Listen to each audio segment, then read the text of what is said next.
Oh, okay. There is some good news to this.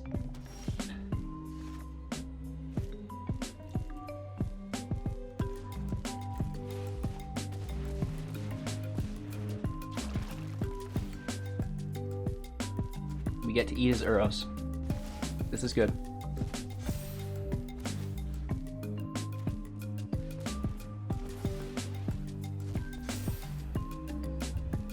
If you've been enjoying any content on the channel, I encourage you to go ahead and subscribe. It's a great free way to support me along this journey. We've got everything from free-to-play budget beginner guides, just general Magic the Gathering arena beginner guides talking about the principles and archetypes behind this amazing game, some of the top-ranked standard decks, the best historic decks, great original brawl decks, and some tools and tips. And then we even have a little bit of limited. So no matter what you're into within Magic the Gathering Arena, we have you covered. Subscribe to the channel, join for your chance to win up to 500,000 gems. Make sure to check out our Discord and enjoy this video. Hey everybody, welcome back. Thanks for taking the time out of your busy day to watch Hello Good Game. We are playing Mono Green Stompy in Magic the Gathering Arena today. This deck was created by Dusanu, who reached Mythic rank 334 with it. I took it from the top 1200 Mythic into the top 500, going undefeated. So a very powerful deck and a great recommendation from, myself and many others within my community. If you are fairly new to Magic the Gathering Arena and looking to play the game at its highest level while still, keeping things relatively simple, not going into these crazy control decks that not only cost 70 rares and mythics, but they also require a huge knowledge of the entire meta to be able to play effectively. The mono green is much easier. It's much more self-focused, where you don't really need to worry about your opponent's interactions all that much.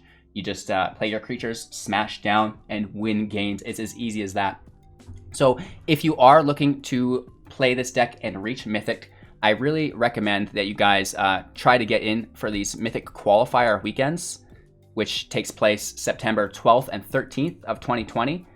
So all you'll need to do here is be in the top 1200 in limited or constructed in June, July, or August in 2020 ranked seasons, right? So it is August this month, I believe. So this is the last month for you guys to get in and be within the top 1200 ranked, so you can partake in the qualifier weekend, right? So don't miss out on that. It could be a lot of fun, and maybe you do well in it and you get to move on and continue towards, playing in that pro tour and going into the qualifier weekends and all of that jazz. So if you're looking for more information on this, not just the general top 1200 and what days, I will have a link for the Zendikar Rising qualifier weekend in the description below, so you can learn more about it.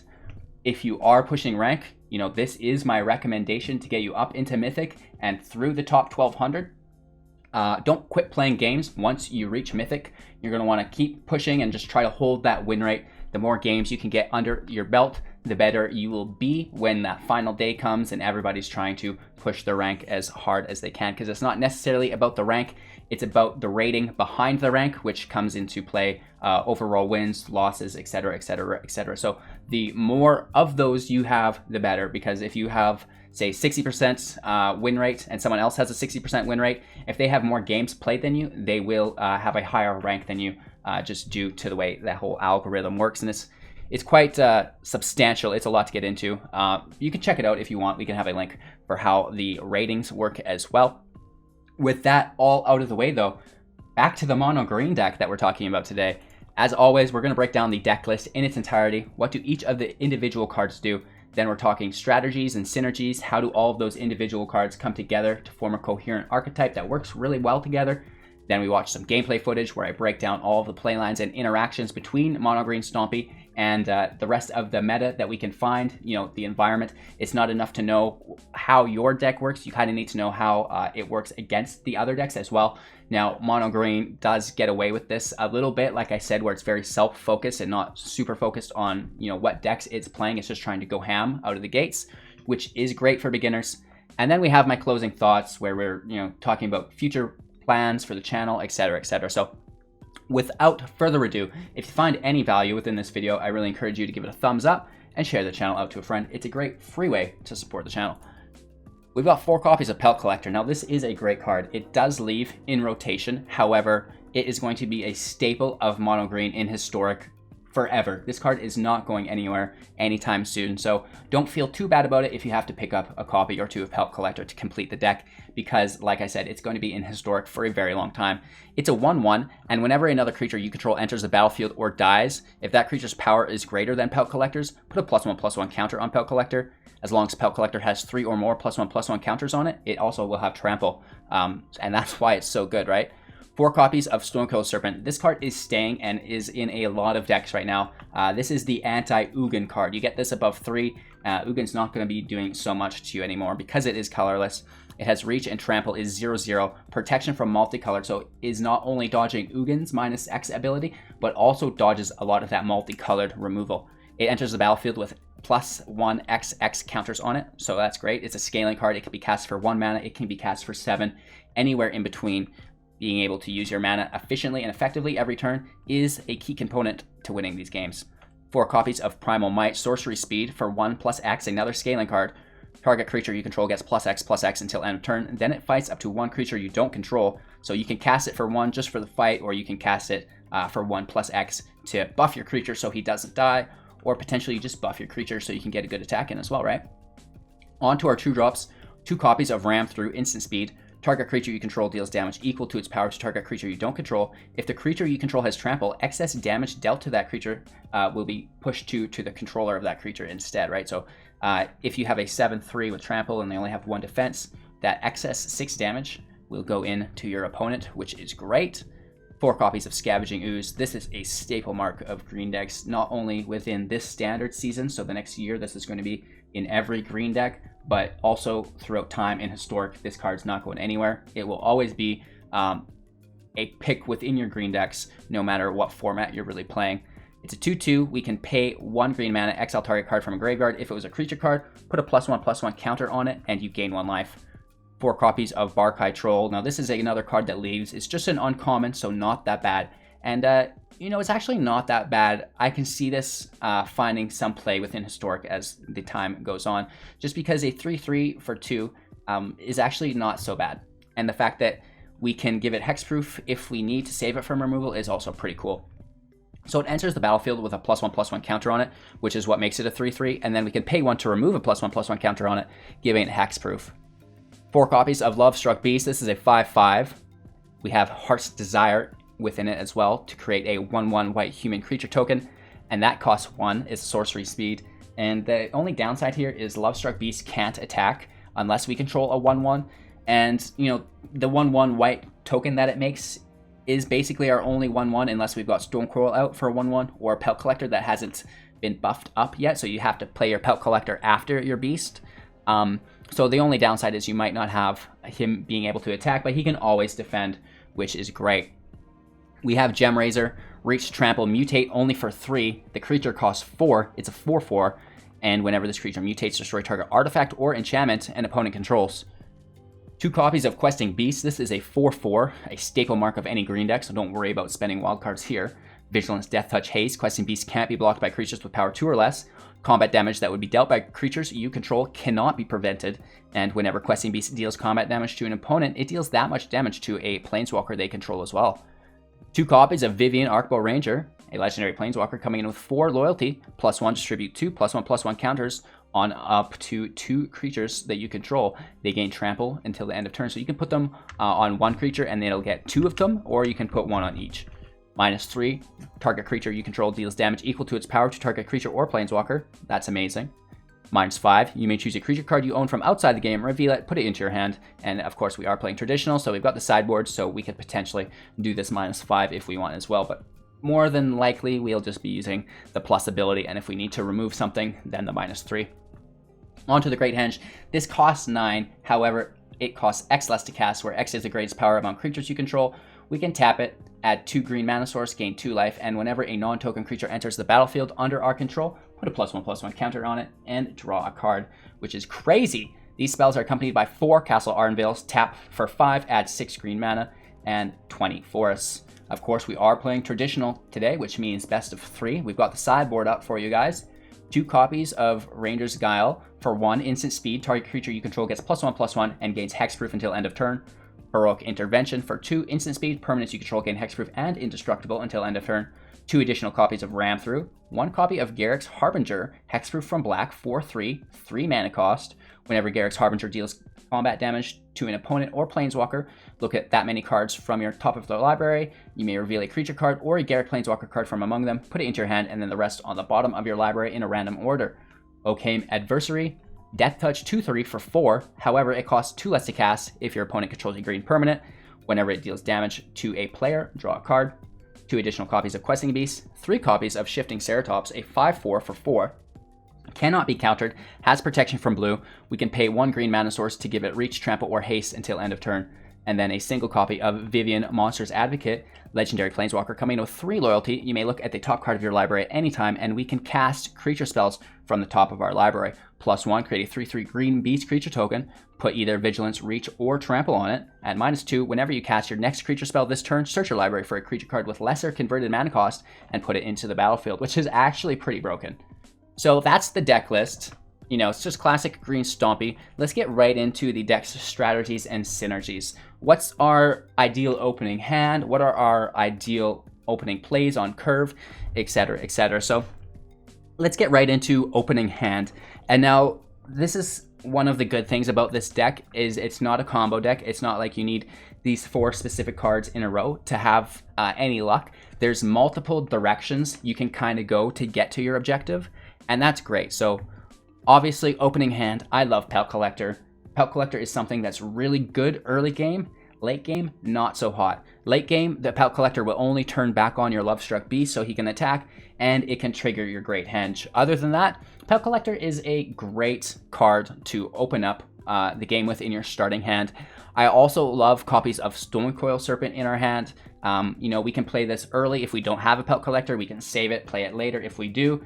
It just allows us to really smoothly curve out using it as a 1-drop, a 2-drop, a 3-drop, a 4-drop, whatever we need, wherever it fills the gap is great, right? You know, Primal Might, I don't really care for in the opening hand. There's a good chance that your opponent's not using creatures, you don't need removal, so this is something I like to pull once I know what our opponent is playing. Barkhide Troll, this could be something good in the opening hand. It's not ideal, but it's not bad, right? Playing a 3/3 on turn 2 that can smash right away is good. However, having the Ooze ready is better, right? Because if they play an Uro, you can immediately get rid of it. Now it's a 3/3 as well. So a little bit more mana, but you're getting rid of your opponent's creatures. You're gaining a little bit of life as well. So ideally the Ooze. However, the Barkhide Troll isn't that bad, and now Ram Through falls into the same category as Primal Might. Is like, I don't really want it unless I know what our opponent is playing already, and we're going to save that for a little later on in the game, or even potentially just the second match. Lovestruck Beast, yup, this is a great card to have in your opening hand. An amazing turn 3 drop. Again, we talked about the Serpent being able to drop for 3 as well. If we don't have anything else, we could drop a 2-drop and a 1-drop, just making sure that we're using all of our mana efficiently each turn. And like I said, just kind of mixing and blending these cards as you do curve up. If you can get Lovestruck Beast out, still have the Heart's Desire 1/1 out, and then play Vivien on top of it, GG, RIP. Which brings us into our 4-drop. You know, if there's no defenders and you have a Serpent out and he's got an artifact or enchantment, then, you know, the Gemrazer is great. Because then we can go on to the Serpent and then all the +1/+1s transfer. So if we cast it for 3, it will become a 7/7, 2, 6/6, etc. It'll just get +4/+4. And then we get to destroy something of his, which is really great. So again, this kind of falls in between removal and aggro, where if he doesn't have artifacts or enchantments, we don't necessarily need this. However, if we did have a Serpent, this card becomes better. You know, already has Reach and Trample, so no benefit there, but just the +4/+4 could be quite helpful, right? Questing Beast is a great 4-drop, especially if he doesn't have any defenders, if he has a Planewalker in play, so that's amazing. If he does have something that you need to remove, playing Vivien is good. We can -3 to remove it. If there's nothing to remove or he has defenders, we can put a plus on the Vivien, put the tokens on our creatures like Lovestruck Beast, like Barkhide Troll, giving them trample as well, and then we can smash through his defenders. And then the Great Henge, yeah, that's great, but you can draw this off the top once the game has started, right? So my ideal draw hand looks something like Pelt Collector, Stonecoil Serpent, Scavenging Ooze, Lovestruck Beast, a bunch of lands, maybe a Vivien, right? And then just blending those creatures, holding the Primal Might, the Ram through, the Gemrazer, and the Great Henge. Later on in the game, once we're started, we can pull those, right? So that's my ideal draw hand. As far as ideal strategy goes and play lines, it really syncs up with the draw hand, right? Where you are playing the 1-drop, you're playing the 2-drop, you play the 3-drop, you play the 4-drop, and you should basically have your opponent dead on turn 4, if not turn 5 for sure, right? So it's just smashing your opponent in the face. It's really easy. That's why this deck is so great for beginners. We do take into effect removal if he has it, right? The Primal Might is great, especially if he only has one defender. We can use the +X, make our guy strong, kill the defender, and now everybody can attack. The same goes for our Ram through. Even though it is instant speed, you could do this defensively, right? Which would be ideal. Again, Vivien's Plus only gives trample until end of turn, so we may need to do this sorcery speed on our own turn, just so we do get use of that trample, because not everybody has trample organically.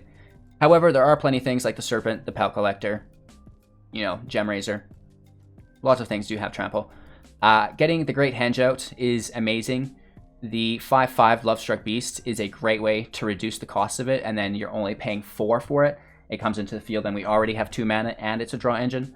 So push out the Henge as soon as possible, even if you're taking a little bit of damage off, as long as you're not missing lethal. Because it's going to carry you through the aggro section into the mid-range and have you not run out of steam. So this is a very good card within the deck. Make sure to use your Castle Garenbrigs, tap them for 5 mana to add 6, so you're getting that little bit of extra ramp out as well, right? I wish I could go more in depth to the strategy here. Make sure you have your Ooze, exile their Uros and Croxas and, you know, anything like that. Get those out of there as soon as possible so they can't replay them. There's really not that much to it. We don't have any life gain main board. You just smash and bash.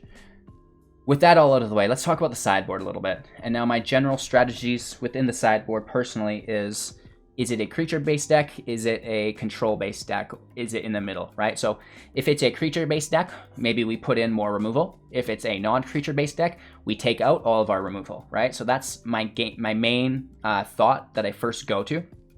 For example, if there was no removal needed, Ram through, we don't need. Primal Might, we don't need, for example, right? And that allows us to put in Shifting Ceratops, Questing Beast, the Adversary, the Harbinger, just some more creatures because we know that there's no removal.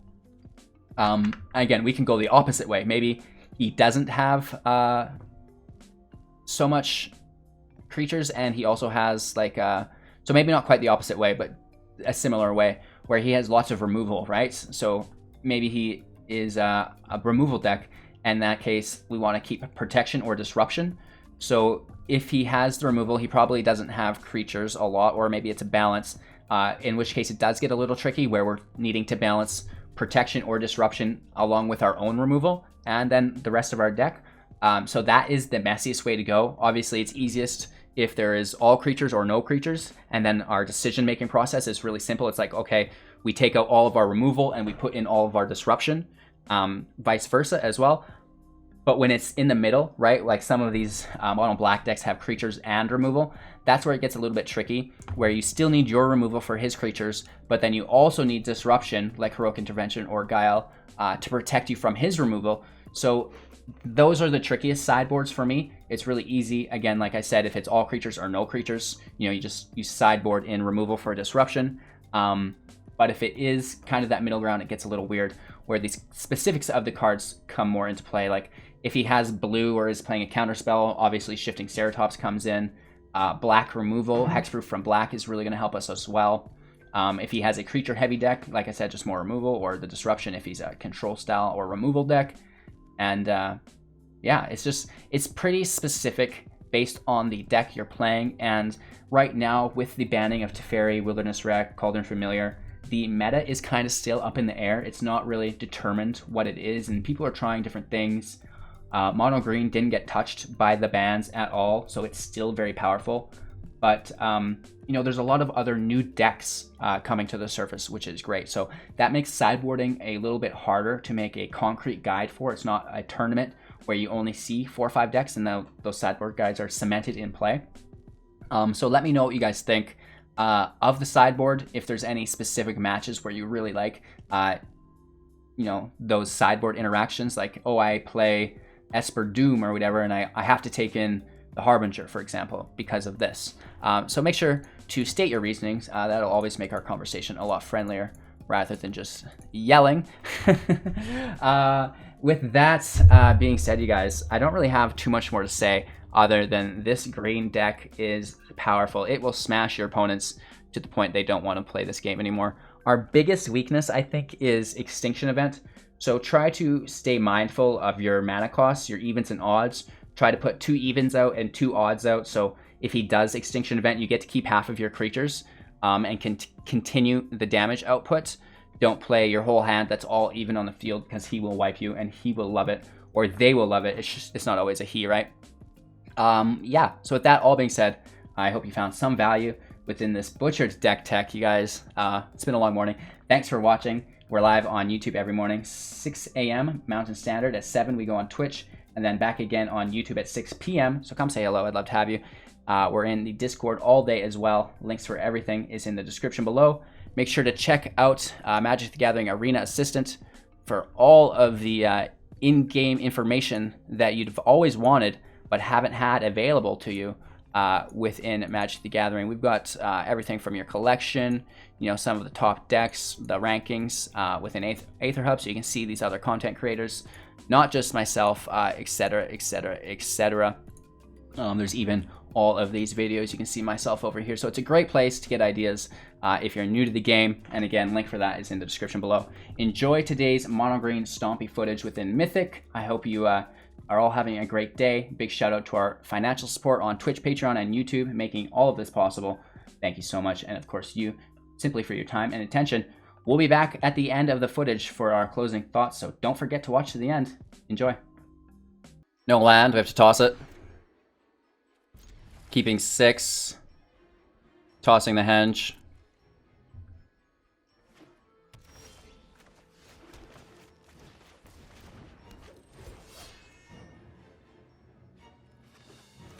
Hopefully no cry.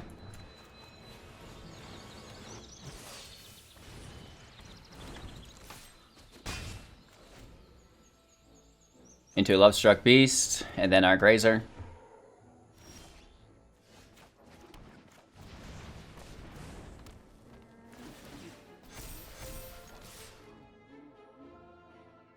Hit for 3, down to 16.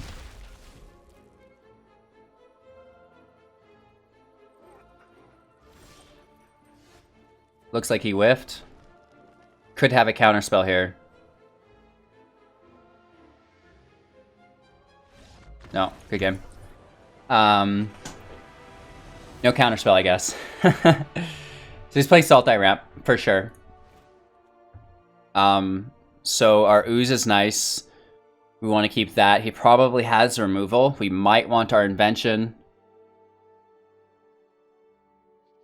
Blue is also great. I mean, it could dodge some of his removal. It's not black. Probably doesn't have too many creatures, even though we've seen the Razor, right? Or the Grazer? Yeah.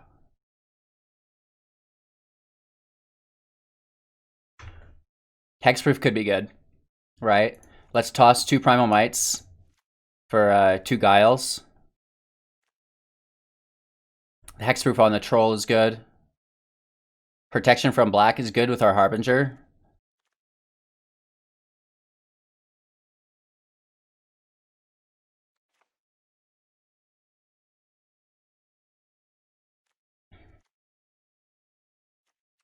Green permanent, such as... Well, I don't think it's worth it. We still have a minute left as well, so let's take our time, no rushing. Let's toss 1 Ceratops in.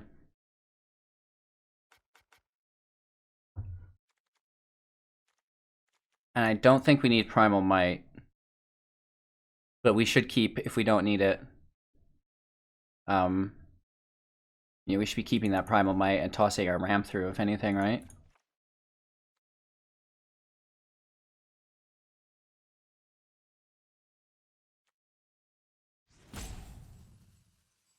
We have nothing to deal with his graveyard. 24 seconds left, and we need 2 cards.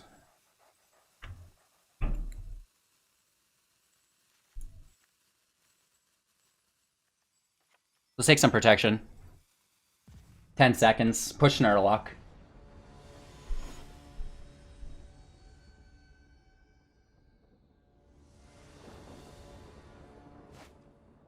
Two land. It's risky. Really likes this Grazer. Maybe we should have went for it.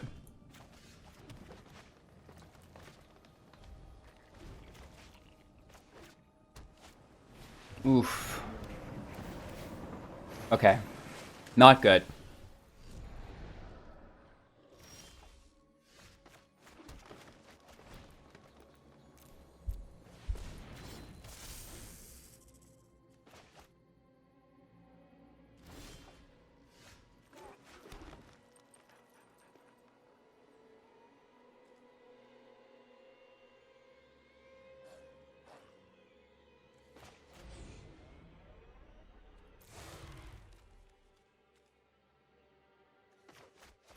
Let's go wide.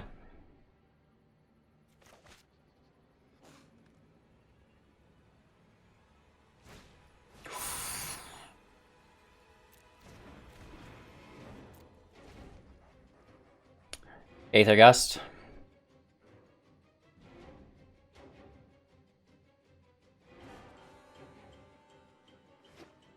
There's his black source he paid for.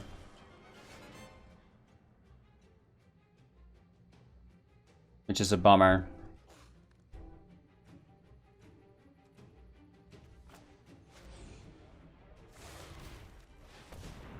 Even if he removes the Serpent, we have our Gemrazer, so he needs to let it hit and then remove it. And because it's 4 or greater, the eliminate wouldn't work, so we just get the creature. Could be worse.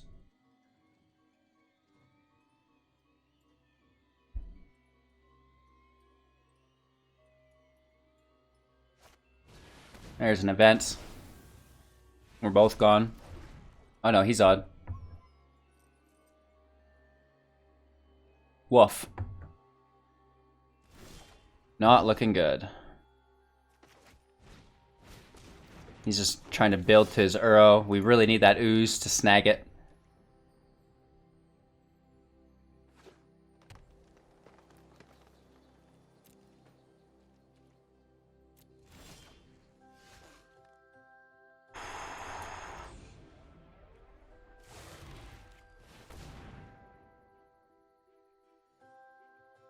We need land.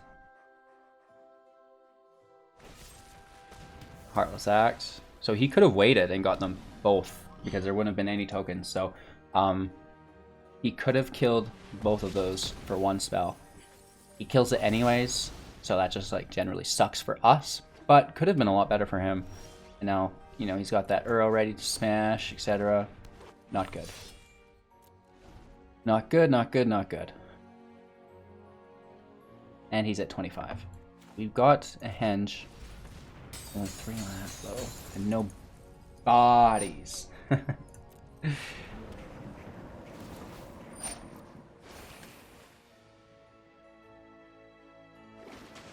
Not good.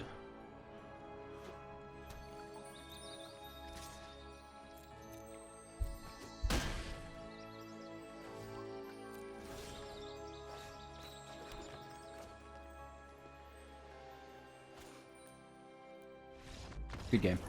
Let's get into round number 3.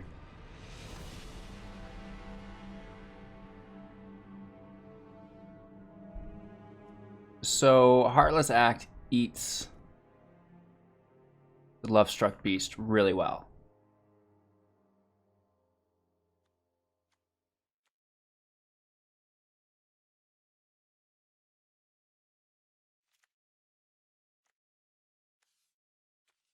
right? That's blue for 4. No, it's just grasp though. He has so much removal. This is indeed annoying to us. I don't think we need the Primal Might so much.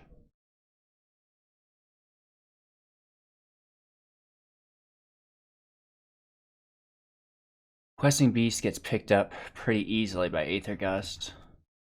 Let's take another Ceratops and just try to push that.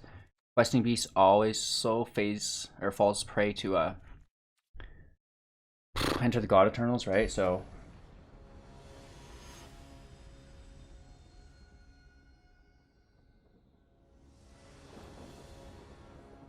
playing first should help us.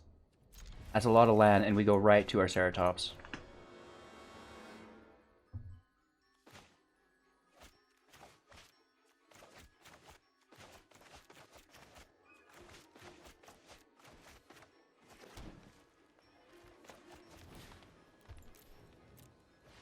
Let's just throw it out there. Screw it.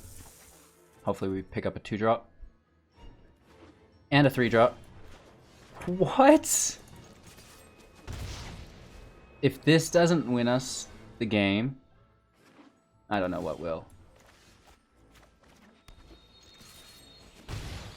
We're only playing hopefully one at a time because Extinction Event would ruin us.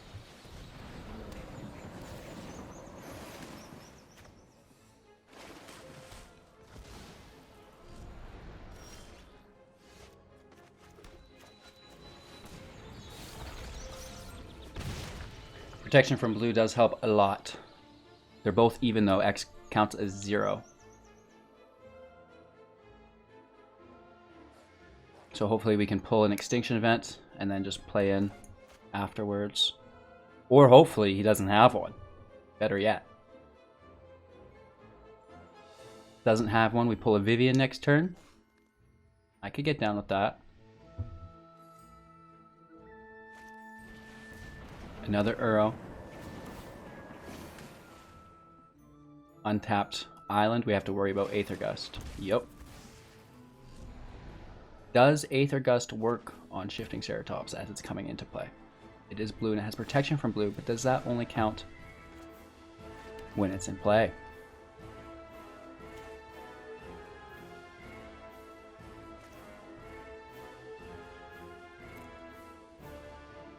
Let's draw the spells out if he has one. Negative, hit for 6, play the Henge. That needs to be countered if there's a negate or anything. There's the Aether Gust that we've been a little bit worried about. I like it on top. Right now he's going to need to deal with that next turn. 3 engrave, but that includes both Uros, so really only 2. And we could also use a Scavenging Ooze.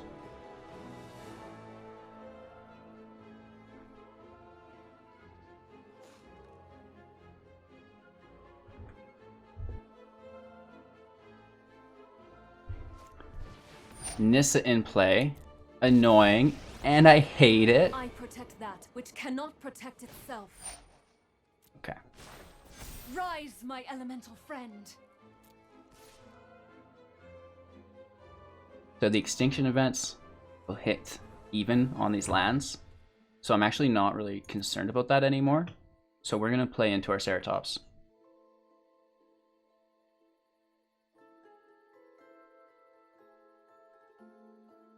And then he needs another Aether Gust, right?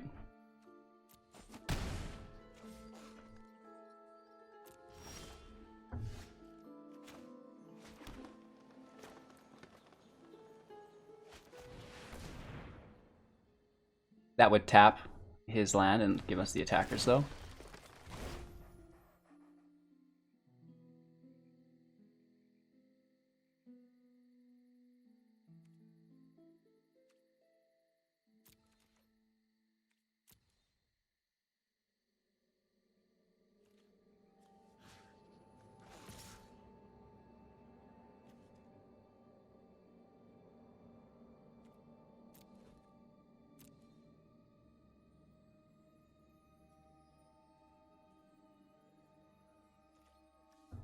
Smashing Nissa.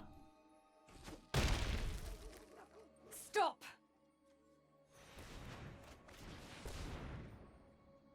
Can't be countered. Protection from blue. Can an Aether Gust still hit it on the stack? Maybe not. That's why he's not doing it. And we pull a creature, which is great. If we can avoid removal, keep this Henge in play, all is well.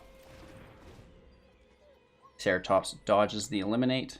It also dodges the Enter God Eternals.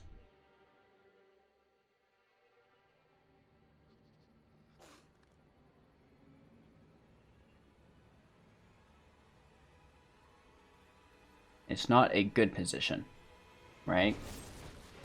Ooh, Heartless Act gets us. Ouchie. And then he can Uro. Nope, not yet. He needs one more in the grave. Plenty of land available to him because of Nissa. So broken. Braces for 4, draws 2. We have protection from blue. Let's keep this in mind. The Eliminate can't get us. The Heartless Act can't get us.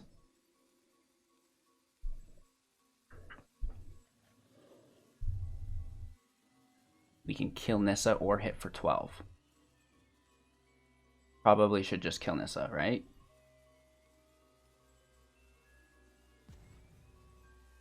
Vigilance, is that an option? Negative? That would be so cool.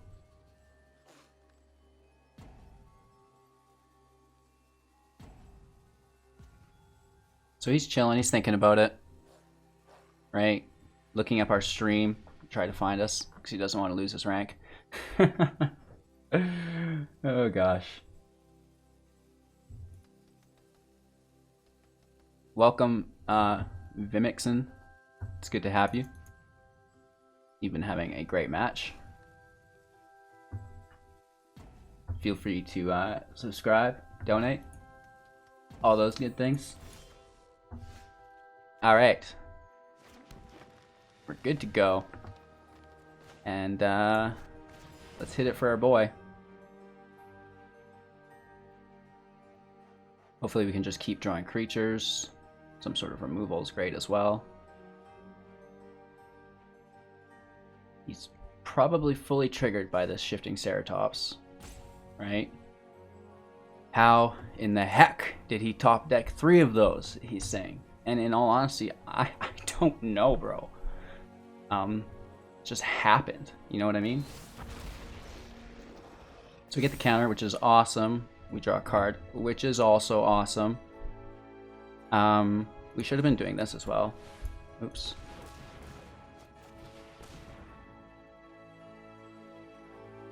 Troll can be countered, right? That's a thing that could happen. Boom, boom, boom. Let's play into another one. Sucks for an extinction event. Ooh. If we had more mana, right? I want to do it so bad. So he can't block us, but let's give haste here.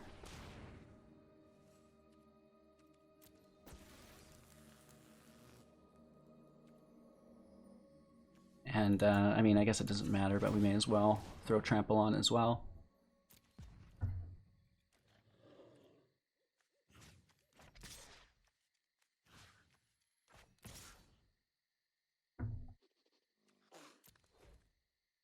I have to kill Nissa.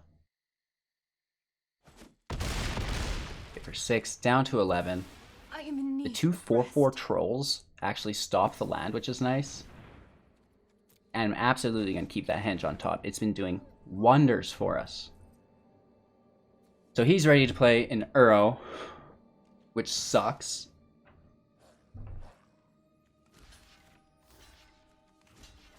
We're going to double block because we don't know what's happening. Right, we're just confused. Oh, he wants the land in the grave for Uro as well. I see. But still isn't enough to put both of them in play. I mean, it helps for the one. Oh, okay, okay. There is some good news to this.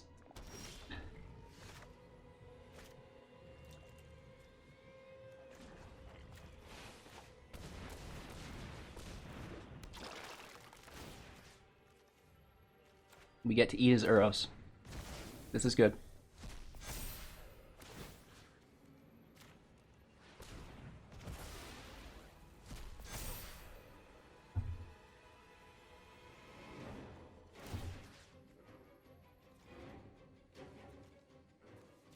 I don't know if he's got anything to bring Nissa back, but we should kill that as well. Fades. And I guess let's just start eating ourselves as well. I mean, hopefully there's no removal, but we're not using our mana on anything else anyways. And then this is really going to help us cheat in the Henge next turn, right? We may as well just get rid of that Extinction Event, because it's annoying, and we hate it. The Eliminates suck too, though, eh? So Aether Gust can get us, Eliminate can get us, Extinction Event can get us. He's got a lot that we need to look out for here.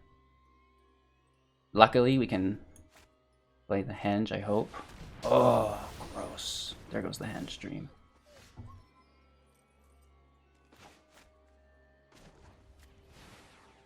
So we got 6. We cast this for 7. Right, we squeeze that extra mana. Protection from multicolored could help us. Cycling, that's a good sign. We can Gemraze it to 11. Hydroid Crisis for 2 sucks. Blocker, but whatever. I say we go for it.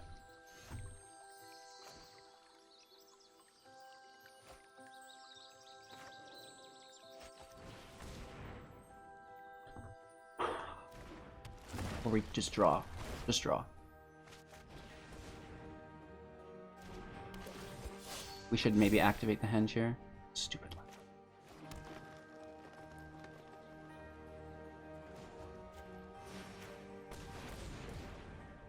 Just a creature. I'm pretty sure, right, for the draw. Just keep that card advantage rolling. Token on each of them, which is great.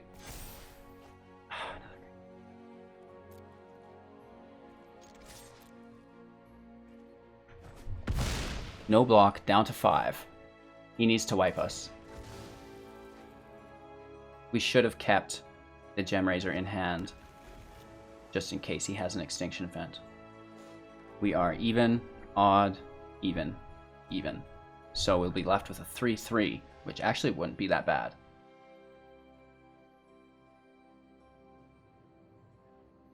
Going the distance here. Great Henge has done so much work for us.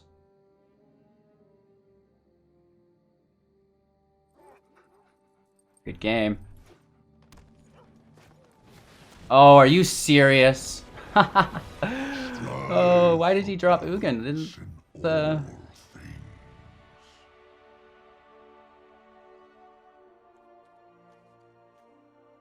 Oh, because the Henge is 9 and it comes in as 7. He still could have easily just -4.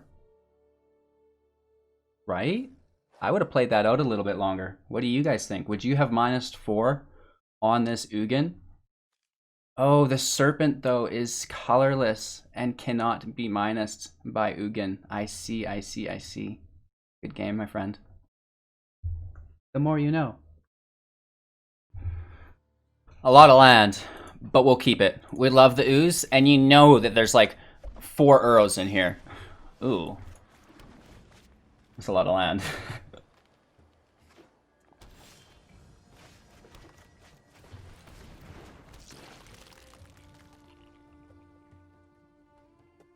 He's like, dang it, I really wanted to play my Uro.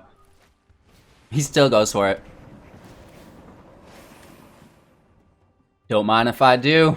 That is the Ooze's favorite breakfast snack.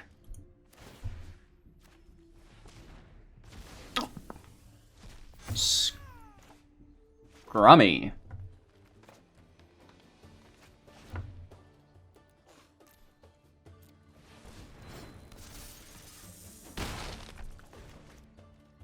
Saving our other ooze after a wipe.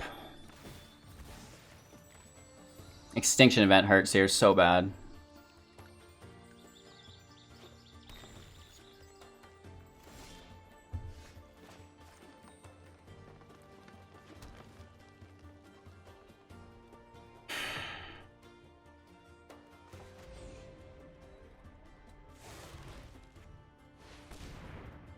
Gemrazer onto our Serpent. Makes it a 6/6. We hit for 9. Protection from multicolor. He needs to remove it with an eliminate now. Okay.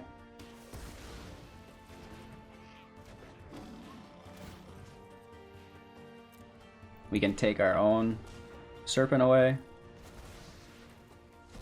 Go to 4. It's still a decent hit. Trying to dodge an extinction event. That is our nemesis within this deck. Shark Typhoon gets cycled. We have Trample on the Razor. Tokens count as 0, which is even as well. Ugh. Witness the tide Gross. that bind us all. Right? Behold, nature's true power. What's up with all this land? Let's be honest.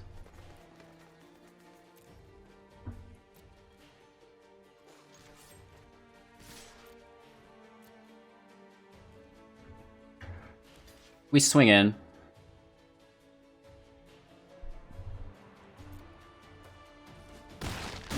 You still hit for 4. You try my patience.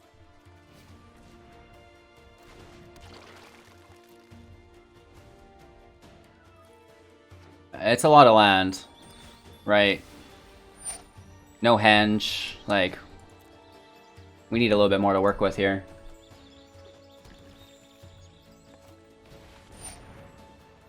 Narset part of Veils is annoying. The past, present, and future. -2. Now he's probably gonna look for the extinction event. Heartless Act. Which he cannot. No, he can play. There's no creatures, though. Harness the elements.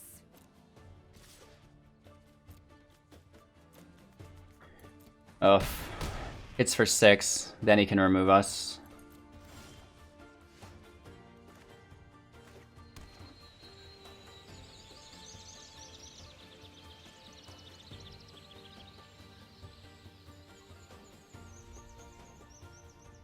Nice. We're boxed in.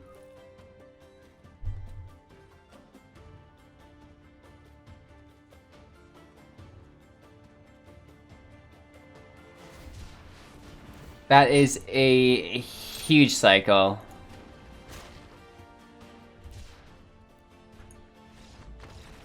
Wow.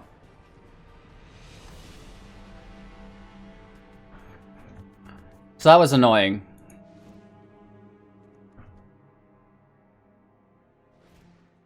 Questing Beast is great here. He has planeswalkers. You know, a lot of blue as well. So that Ceratops is great as well. We're going to dump the Beast for our Ceratops. Primal Might can go.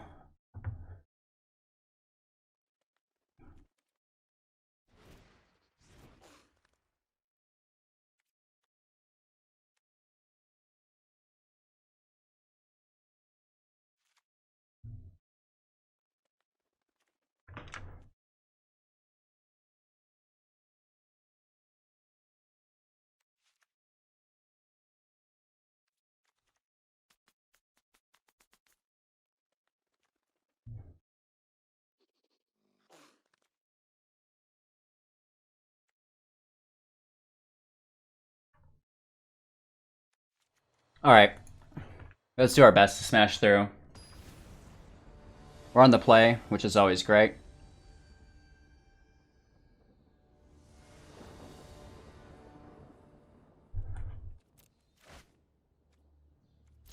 Hey, if we could just slam right into these beasts, I shouldn't be complaining. That's a nice 2-drop for us. Thank you. We can avoid removal. It's got hexproof once our land untaps. But again, just pulling that removal. That's going to be great for us. That early 3 damage is actually surprisingly helpful.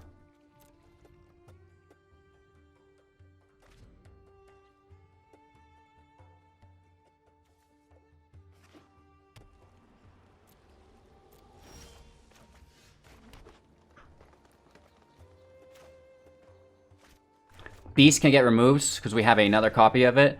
Next turn we also will have haste for our Ceratops. That's why we go Beast first. Can't be countered. Would have been good though. Interesting.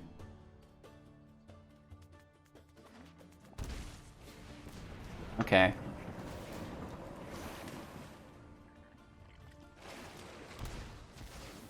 Let's do Vivien. Never mind.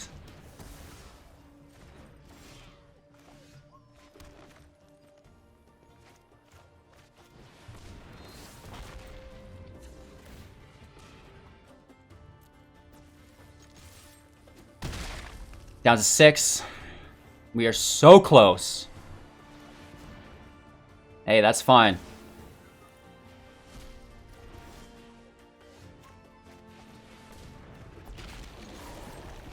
Alright, he's no mana, so it doesn't worry. We don't need to worry about it being countered. Whew.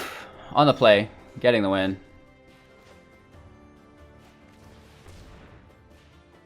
Can't be countered.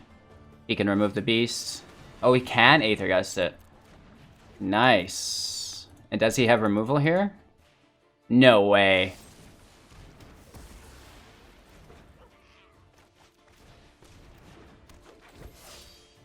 Wow, if he comes back from this, I'm gonna lose my mind.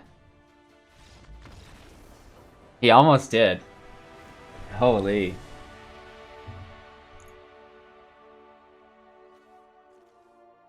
Man, that Heartless Axe sucks.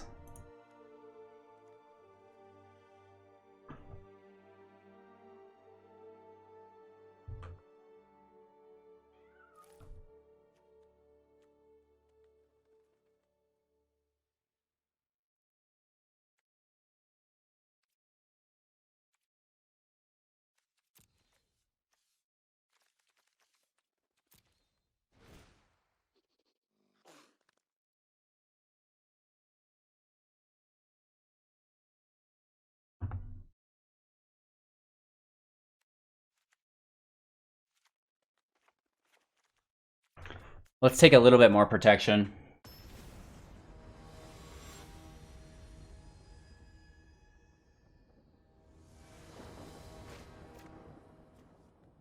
Land looks good. Hand looks really good as well. If we can get out of any removal, we're laughing. Oof.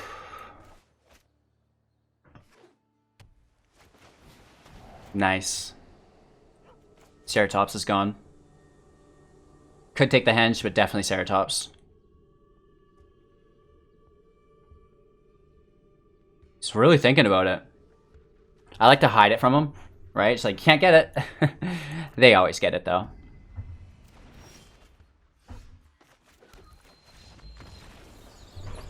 Easy wins. He does not like the look of the matchup, and, you know, top 600 again. Couple early wins. All right, you know, mono green, woof. We came close a couple games there, but you know, we're beating some high-ranked Mythic players consistently, trying to get that top 1200 for the month. If you guys are trying to get top 1200 as well, join the Discord and we can kind of form a support clan or something, right? You know, helping each other out, sharing decks, etc., all that motivation and support that you could ever want. You know, we have so much going on. I wish I could just have everybody join the Discord and be informed. We've got 500,000 gem giveaway. We have free to enter monthly tournaments, Artisan Brawl, so really focus on the free to play beginning individuals who don't necessarily pay a lot into the community. There's lots of other tournaments out there for them. And yeah, there's lots going on. So check it out, join the Discord, subscribe to the channel, share to a friend, hit the bell icon so you're notified of all of our videos. Go watch a playlist. Right, click on some ads, all that jazz. Thanks for your support, and a huge shout out, as always, to all of our Twitch, Patreon, and YouTube support financially. Again, if you want to get in on that, I really recommend it. You gain access to a lot of cool things and a lot of cool people by doing so. That's really engaged and friendly community. So I've been having a great time with you guys. Thank you so much, and we will see you all tomorrow. Take care.